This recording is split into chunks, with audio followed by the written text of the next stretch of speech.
మన ప్రభువైన యేసుక్రీస్తు నామములో మీ అందరికీ శుభములు. మీరందరూ వర్ధిల్లాలని, దేవుడు మీరందరినీ ఆశీర్వదించాలని నేను కోరుకుంటూ ఉన్నాను.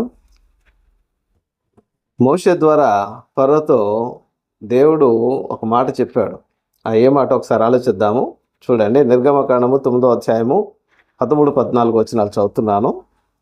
తరువాత యెహోవా మోషేతో ఇట్లా నేను హెబ్రీల దేవుడైన యెహోవా ఎలాగూ సెలవిచ్చుచున్నాడు, నీవు తెల్లవారగానే లేచిపోయి ఫరో ఎదుట నిలిచి నన్ను సేవించుటకు నా జనులను పోనిమ్ము.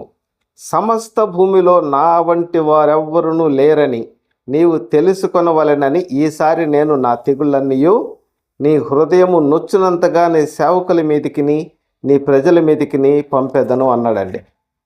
చూసారా? అంటే సర్వలోకము నేను దేవుడినని తెలుసుకొనున్నట్లు నీ హృదయం నొచ్చినంతగా నా తెగుళ్ళు పంపిస్తాను, నేను దేవుడినని తెలుసుకోవాలని. ఏమండి, ఫరో ఒక్కరికేనా అది? ఇంకా మనుషులు ఎవరికి లేదా అండి అని ఆలోచించగలిగితే ప్రియులారా, ఫరో ఒక్కరికే కాదండి. ఆయన దేవుడు కాదు, ఆయన నేను నమ్మను అని ప్రజలలో ఫరో వంటి వాళ్ళు, ఫరో లాంటి మనసు కలిగినటువంటి వాళ్ళు ఎంతమంది ఉన్నారో వాళ్ళందరికీ వర్తిస్తుంది. కాబట్టి దేవుడు అన్య జనులను శిక్షిస్తాడు, స్వజనులను శిక్షిస్తాడు.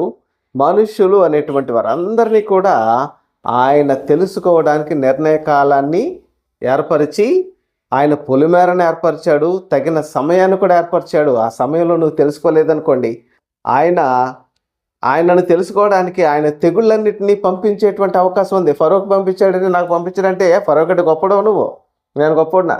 కాబట్టి ఆయన తెలుసుకోవాలి ప్రియులారా. సృష్టిని చూసి తెలుసుకో, ఈ జరిగినటువంటి చరిత్రను చూసి తెలుసుకో. ఆ విధంగా నువ్వు తెలుసుకొని ఆయనను మహింపరచు, లేదంటే ఆయన శిక్షిస్తాడు. ఆయన శిక్షకు పాత్రుడు కావద్దు. God bless you.